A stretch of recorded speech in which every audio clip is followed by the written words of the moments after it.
What's going on, my creative collective? Welcome to your daily creative reading for September 23rd. We are going to hop on in and see where this day takes us. Okay. Spirit, what messages do you have for my daily creatives for September 23rd? Apparently, many. No, there's just two. So we'll do this one second. Okay. Take flight. I love that. Take flight. Okay. There is always more than one side to an argument, two sides, if not more, to every story, and hundreds of ways to be right, be different, be at odds, and so on. Today, we suggest that instead of looking for differences, you find a meeting place of agreement and approach this experience with understanding and compassion. Seek common ground to understand how another person thinks or how alternative plans might be laid. Stay out of judgment too. Observe, discern, but accept that others have different stories, experiences, and journeys, and some people might refuse to remain open to another's point of view. No matter what, you've been presented with a great opportunity to explore a new way of doing things once common ground is reached. You're attracting people and situations that enrich your life and bring you wonderful things to learn. We love you so much. That's excellent. That's excellent. So it's like common ground, like finding the common ground. You can't really see her, but there's the kitten that they got, my roommates got, because I'm moving soon, and my cat will be coming with me, of course. So there's a kitten over here. I'll see if I can grab her because she's so cute. Oh my gosh. And of course, I have to feature her. Come here, baby. I put you back. So this is Rory. She's a little bit sleepy, but hi, baby. Yeah, that's Rory.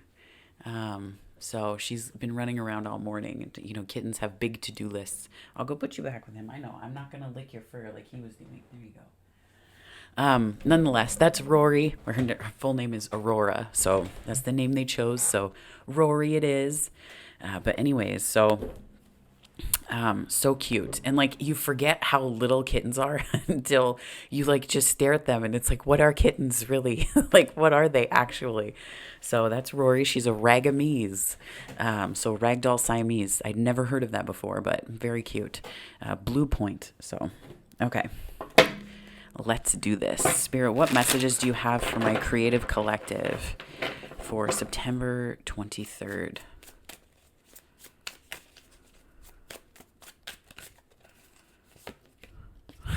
The wheel. I love that energy. That's the call. The call is to expand. The call is grow. Or the call is to grow. The call is to allow yourself. And I feel like that's like allowing yourself. The wheel is coming across as like giving yourself permission. Give yourself permission to expand. Give yourself permission to want to receive as well, right? That's like the Abraham Hicks calls it the art of allowing, right? So it's like that energy. Spirit, what messages do you have for my creative collective for September 23rd?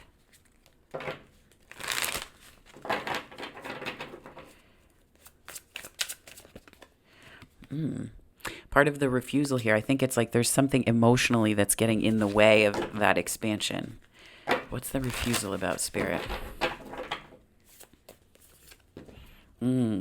Yeah, a little bit of, I feel like there's information that you don't have that you feel like you might need that's keeping you suspended, right? It's kind of keeping you suspended here in this place. And the cups to me represent emotion on the one hand, yes, but also intuition. And this is a card of not having all the facts yet. So it kind of leaves you feeling like you're undecided or you can't make up your mind. But it's not just as simple as indecision here. It's showing me that there's something about, there's like a way that you're growing into your emotions or growing or stretching from them. And maybe just trusting your intuition, like trusting that you have the answers that you're seeking and that they're not outside of you and that they are within you. Because so many times we allow ourselves to be talked out of how we feel. We even talk ourselves out of that, right? Oh my gosh, they're fighting behind me. That's so good. What are you two doing? Hey, what are you two doing? So cute. So we allow ourselves to be talked out of these things. Because what we're doing is we're looking for information and we're not finding the information. Oh my gosh, it's so cute, but it's so distracting. There we go. But anyway, so it's like you allow yourself to be talked out of situations and things because What are you doing, guys? Okay. They figured themselves out. There we go. Um, you allow yourself to be talked out of situations or talked into things, but it's like finding the boundaries, finding the container, right? That's what this Queen of Cups is coming across as here, is like finding your container that is you, that is the boundaries of you, so that you can then meet the boundaries of another person and fill one another, as opposed to, and if this is work related or project related, this is less about I mean, it's still interpersonally related, but this is about finding the boundaries of what you want most and finding a way to reach for that with where you are, right? Because when we do that, what we do is we activate a frequency that, even if where you are is not necessarily like your favorite thing, it brings you situations, people, or circumstances that allow you to expand where you are, or it brings you different ones altogether. I'm experiencing this now, right? Where, it's like this is where you allow things to change around you because you're changing yourself where you are. You're not waiting for a thing to come before you are able to experience it or before you are able to feel it. And that kind of, it's like Abraham Hicks is quite loud today, but that radio dial they often talk about, the frequency, right? That frequency you're searching, and because you're in the feeling of it, you can recognize it when it shows up, as opposed to being so dominantly focused on what you don't want. And that's where, interesting, the Queen of Wands is showing up as the thing that could become a tower if it goes unchecked. And I feel like that's what that is ignoring what you want. Ignoring what you want. And, if this is more creatively oriented than not, they're so cute. This is about understanding directions that you would like to take. This is about understanding how you're integrating your passions into your everyday, right?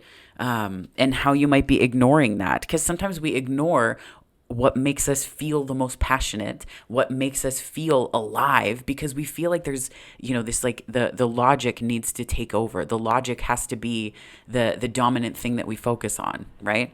So it's like, or the logic feels safe, right? I mean, I'm triple Aquarius and a lot of air in my chart otherwise. So like I get it, right? Logic feels comfortable.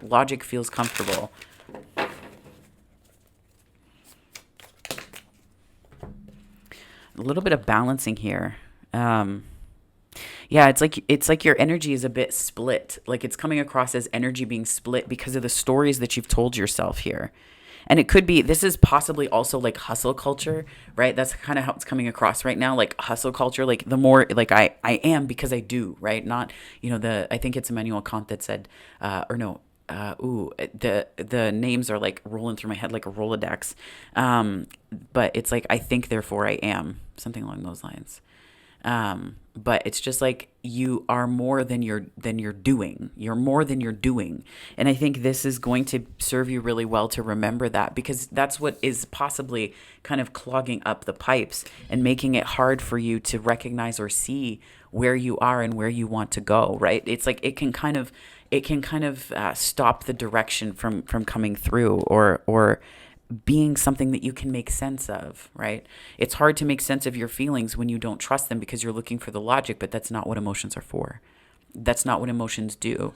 They inflect things differently. This kitten chirps like a bird when he cleans her ears. And I don't understand it, but she just looks like she's having the time of her life. Like, really? Okay.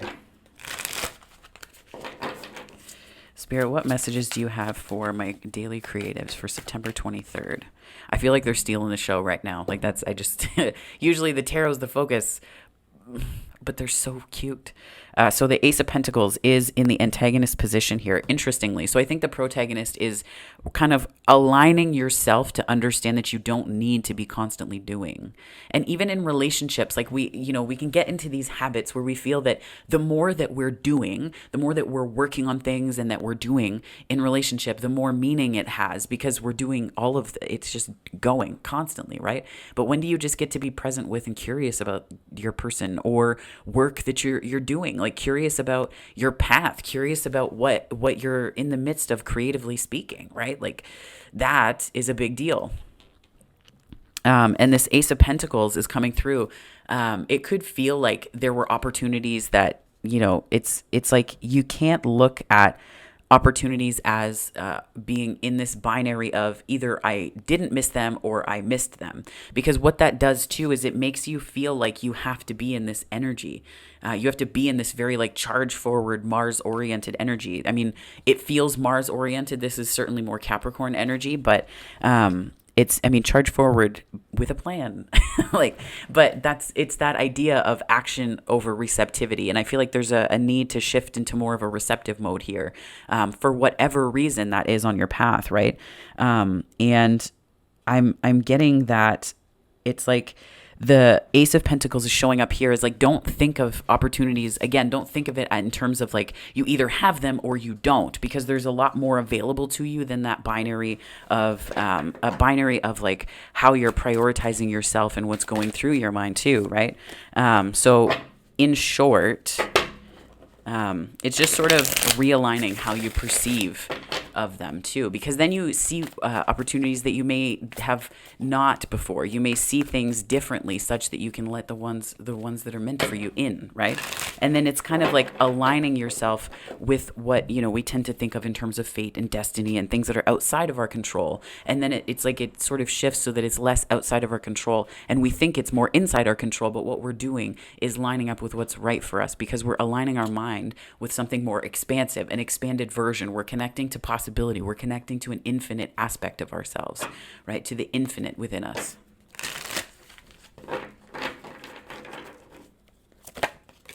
Okay, so we have the Page of Cups as the main challenge. And I feel like this main challenge here is kind of aligning yourself emotionally. Lining yourself up emotionally. There's like where you are and where you want to be, right? That right there is huge.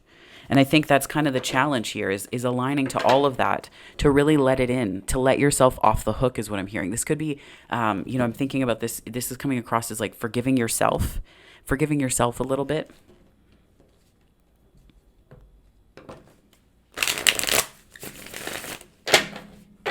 Forgiving yourself. What's the overcoming, Spirit? Whoa. These two came flying out here. Oof. Yeah, that is a bit of forgiving yourself. I think that you do, but it's like you're holding out. It's like withholding energy from yourself, withholding compassion from yourself.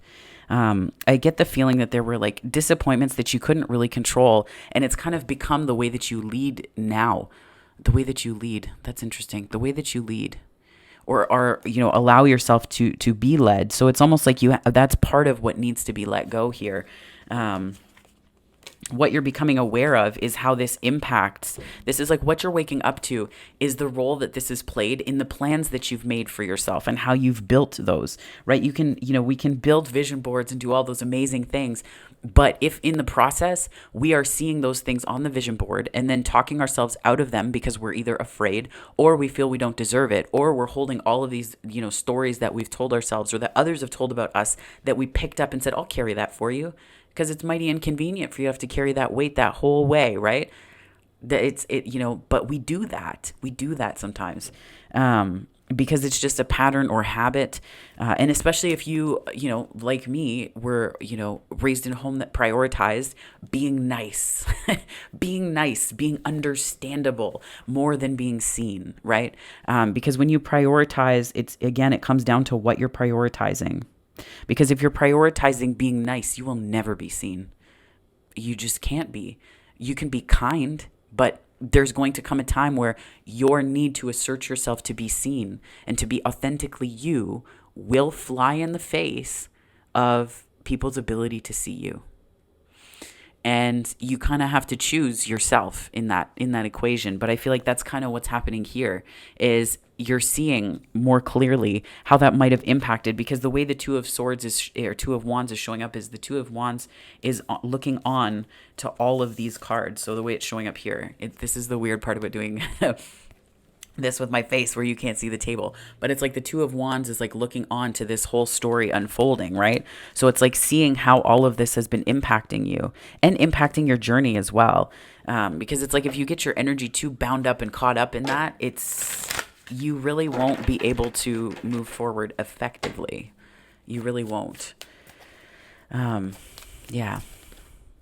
Eight of Pentacles is the main thing that we're overcoming. I think that there's an aspect of like not only doing the work, but seeing yourself as a worthy investment, seeing yourself as something that's worth investing in, seeing yourself as seeing yourself outside of the realm of needing to be chosen, right? There's a book that I'm reading right now. Super surprising, I am aware. Wow. Okay, so those two energies I'm going to pull out. These two are on the bottom of the deck. I'll get to that in a second, though. But this book is, I just started it today. I was in the lineup to get information changed on my driver's license. Yeah, I'm so excited. The designation on my driver's license and birth certificate are going to be reflected differently now, so that's very exciting. It was a very good day. But one of the things that this book talks about is one of the lenses through which we kind of see partners. And this is related to romantic relationships, but it kind of expanded outward while I was reading it in terms of, career and how we do that. We want to be chosen so badly. So we try to be chosen, and in so doing, we mistake what is right for us, and we can get that so twisted. And that's not to say that where you are is exactly where you need to be. But this was really talking about that compulsion that we might have to be chosen because we weren't seen. We weren't chosen when we were kids. So what that can lead to then is like this, when we feel wanted, that feels like chemistry. When we feel wanted, that feels so good. And we confuse that with healthy relationship. We confuse that with being with someone and curious and present, as opposed to, just this constant, feeling like we're wanted. It's just it was so interesting to me. And I don't know what it was I'm sure the air quality was fine in the office, but it was fascinating. And I'm like, that's really intriguing. But even with when you think about creative projects and otherwise, do you find yourself in situations where you're constantly waiting to be chosen, where you're constantly waiting to be picked, where you're constantly waiting for someone to you have to be the one to take charge like that, and because then people, and it gets to this place where people might say that they're tired of waiting and all of that stuff, but you've got to take your own journey there. You've got to take your own journey there. And I think that might be part of this compassion piece, right? Because if you can't have compassion and forgive yourself, it's not that no one else will be able to, because they will, but it's just so much better when you do. It feels better, right? It feels better. It feels easier. It feels like you're capable of doing things and handling your life because you're not looking at things happening in your life and judging yourself and carrying around guilt, right? That's one of the main parts of A Course in Miracles that I've loved so much over the years, right? Where it's releasing that guilt. And, it doesn't talk specifically about that need to be chosen, but I would highly recommend that book, or this book, for that purpose. I feel like it was... I don't know the chapter specifically, but so far it's an excellent read. But back to this reading, I do feel like seeing yourself as that investment, right? And pouring as much of yourself into you as you did into other people, be it just paying attention to the waiting, right? Whatever it is, you're pouring yourself into taking stuff in instead of just doing things. And I feel like that's where it's like taking in the information that allows you to work on things for you, right? In the absence of a room full of people consulting what you need to be doing for you, right? Completely true. And again, these little guys are stealing the show. Look at that. Oh, so cute. And is there anything as enchanting as watching a kitten smile in their sleep? Really? So cute. Anyway, I think the main thing here, the reason why I say this is kind of a key to your happiness and something that's a bit bigger than what you might think, because, there's this aspect of just working away at it, right? Applying yourself to it, applying yourself to the task. But look at what, it's kind of what is unlocked adjacent to and around this. The sun and strength, it's this aspect of happiness and confidence. You're more certain of yourself and you see the path, your happiness. I don't want to say you see the path. Well, you see the path of happiness, and you understand that if you apply yourself in ways that honor you, because the strength card is about honoring yourself. That's what confidence is. That's where confidence, I feel like it's deeply connected, right? When you honor yourself, you are saying, I am worth this and no less. No less.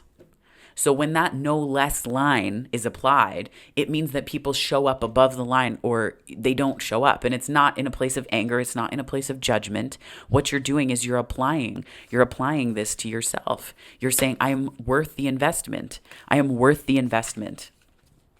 So it's just very interesting. Like that. And this book I was reading, the book, try that again. This book was talking about ambivalence and things like that. And it was just so fascinating a read. I was like, whoo, this is good. I highly recommend it. I'm not even halfway through it yet, but very, very good. So I feel like it's not so much what's at stake here in the energies of the day, as much as I feel that it's like when you apply yourself, there's nothing you can't do. Like what feels impossible or like a distant dream of some kind, it's like it suddenly comes into sharp focus. It suddenly comes into focus because there's like with the light of the sun here, it's like the shadows that you thought were there are the shadows that you're casting because of the light you're shining, which is a very different kind of shadow, right? It's a very different one. You don't have to, it's not looking at it and being like, ooh, what's lurking in the shadows? It's more looking at the shadows and saying, wow, look at all the light though. Look at all the light though. So it's like focusing on which one. And yes, we all know shadow work is very important to do, but are you focusing on the shadows or are you on the light, right? And I think that perspective too, relative to yourself, like, and forgiving yourself, this Page of Cups, don't let the challenge of forgiving yourself take away from reflecting on how brightly you shine, taking away from how brightly you can shine, you know? I've said it before, but there's a reader, Awakening to Spirit, who talked about this. They read it in the Kim Cran's deck, one of them, that the closer you get to the light, the longer the shadow. And that's very true. But it's also like part of that to me in the way that it's coming through here and just came to mind is that the length of the shadow is not more powerful than the light. And it's important to remember that. So don't feel like you can't honor yourself, right? Because the shadows that energy casts are not ones that can take away from your good. It just means that there's more that you can work on. There's more that you can dive into to become a better version of you. But you're already showing up as an incredible version because you're that close to the light. You're the source of it, right? There's no source of it outside of you. So don't confuse that energy either. So let's see where else this takes us. I'm just going to pull a couple clarifiers because this is fairly long as is. So, oh, that's so cute. They're just adorable. They're so cute. Okay, so we have Temperance, and then we have the Ten of Cups. Wow.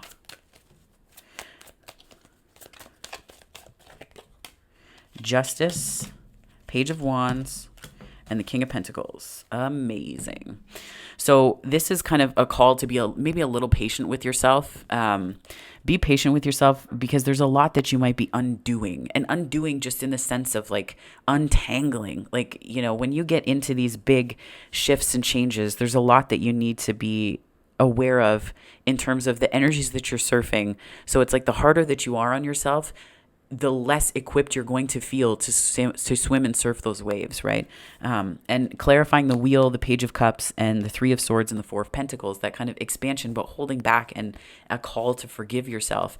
This is what's on the other side of it, the Ten of Cups. So not just a specific wish fulfillment. If you're looking for a relationship, that entirely could be true. Of this, it tends to be a relationship card in terms of fulfillment. But the energy of this is coming through also, and importantly, as when you allow yourself to expand, there's unimaginable happiness. And the only thing that makes it unimaginable is the fact that you haven't let yourself dream that big yet. You haven't let yourself dream that big because there's so many reasons to hold on, right? To hold on and to hang on because it feels uncomfortable or because it doesn't feel good or whatever else. But you have to really forgive yourself in order to move forward. You have to, because there's a new version of you. This is the way it's, thank you so much, Spirit. It's like there's a new version of you that's being birthed every moment, right? They say every 7 years, all of your cells, update. They get the system update and they change. So every 7 years, that shifts for you. And it's like you have to, just as much as your cells know, there's a wisdom of your cells, right, in this changing and shifting. You have to understand that it's safe for you to change as well, to shift and to grow. And I feel like that is where you then get into this place where if you ignore your passions and cease to trust yourself, it's hard to trust yourself emotionally as part of that. But this is about doing right by you and connecting with the truth. I feel like this, to me, this comes across as an Ace of Swords being wielded by a sense of a kind of cosmic justice, right? And I think this is doing right by yourself. We have two cards that would indicate, with the wheel and justice, that there's something big unfolding that is outside of your control, but that's within your reaction, right? That's within your reaction and the way that you're receptive and a container for the wisdom that's here. So how are you using it and integrating it, right? I think about the Justice card as kind of a cause and effect card. Some people consider that to be judgment, but I see this as the cause and effect, right? The Ace of Swords and the Two of Swords in terms of the cause, truth, and all of that. And then the Ace of Swords, so that's the ace. The two is sort of the integration of that energy. So effect, like what happens then? And I feel like that's what's coming through here because we do have the Two of Swords, right? So it's like how you're doing right by yourself based on what your understanding is of you and how you're integrating that energy here. And I think this is also a little bit of emotional understanding too, and seeing the connection between your emotions and passion, right? Seeing the connection between those two things. So we also have the Two of Swords, the Devil, Two of Pentacles, and the Page of Wands. Now, this is kind of like, this reminds me a little bit of like the beginner's mind. This is also quite possibly news. Like this is like, there could be synchronicities that you're seeing because we have 2-2 here. Yeah. So there could be synchronicities crossing your path. This is, I think the Page of Wands here is also about the way that you're approaching situations from a more passionate disposition. So you're not really allowing yourself to be taken off the path. You're allowing yourself to stay on the path. And that's crucial right now, right? That's very crucial. So it's, and we're back. Okay, so this Page of Wands is coming across to me as, I think it's a little bit of freeing yourself, and it's, to me, it's coming across too as like beginner's mind, but kind of beginner's creativity, right? Beginner's mind for that. And then the Ace of Pentacles is clarified by the King of Pentacles, which to me speaks to, this was the opportunities that you might have felt you missed or things along those lines. But then you kind of come up and realize that the King of Pentacles isn't necessarily concerned with opportunities missed or things like that, not to negate them or the importance of them. But the King of Pentacles kind of comes up to understand that they are an opportunity unto themselves. Because if you're looking outside for opportunities, you can forget that you are one. You forget that you have the capacity to create your own, right? You have the capacity to make things happen for yourself as opposed to looking outside of you and expecting that to come from somewhere else. And this is like registering the value, the full value and worth that you have within you at all times, so that it's, you know, this isn't to speak poorly of opportunities, but just to say that when you get so fixed and focused on the ones external to you, you tend to get in this place of FOMO, you know, fear of missing out, and you forget that you are a good thing that people don't want to miss out on either, because you're looking outside of yourself for energy, for wisdom, for whatever. So it's about understanding when this comes together and you truly forgive yourself. It doesn't just affect how you plan. It doesn't just affect how you integrate. It doesn't just affect the future that you see for yourself. This also affects the way that you register opportunities, because you see that there's an unending supply of them. And again, this isn't to, and you know, sometimes people think about opportunities in terms of like dating and things like that. And that's not necessarily what I'm talking about here. I'm talking about, creatively. I'm talking about projects. I'm talking about ways that you can actualize and rise up to your full potential too.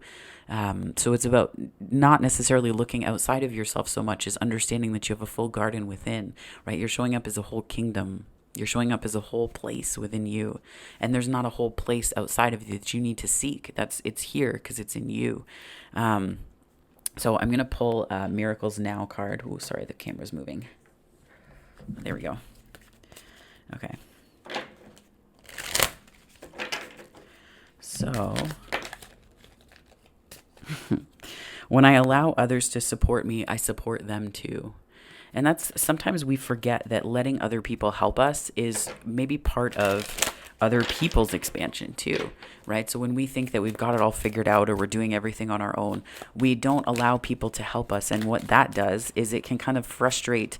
It can frustrate that wheel injustice because maybe somebody else's unfolding is helping you.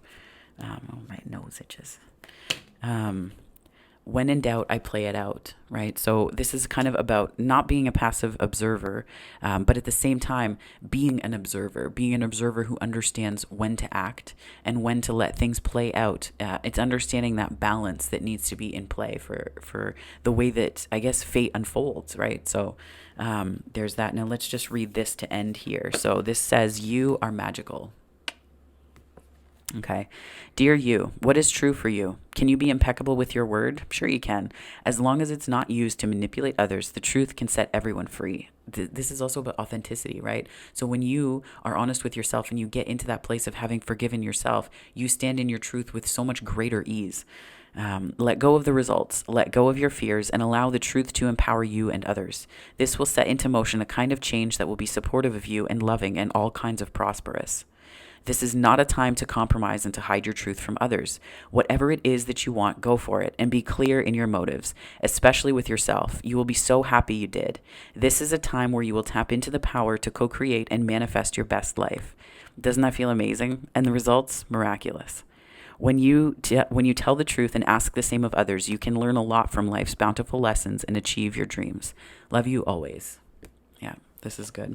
So don't forget that, just carry that truth with you, because I feel like there's something that's wrapped up a little bit in fate and destiny and ideas of that, and maybe how you might have limited yourself in the past, thinking that it was something that it wasn't. So I don't know. That's what's kind of coming through here. Yeah. So that's your message for the day. Thank you so much for tuning in. If this resonated, give it a like and subscribe. I'd love to have you on the channel if you're not here already. If you are joining from my subscriber base, thank you so much. It means the world to me that you're watching, so thank you. And as always, wherever this finds you on the time-space continuum, morning, afternoon, or night, I hope it finds you very well, my friends. Take care.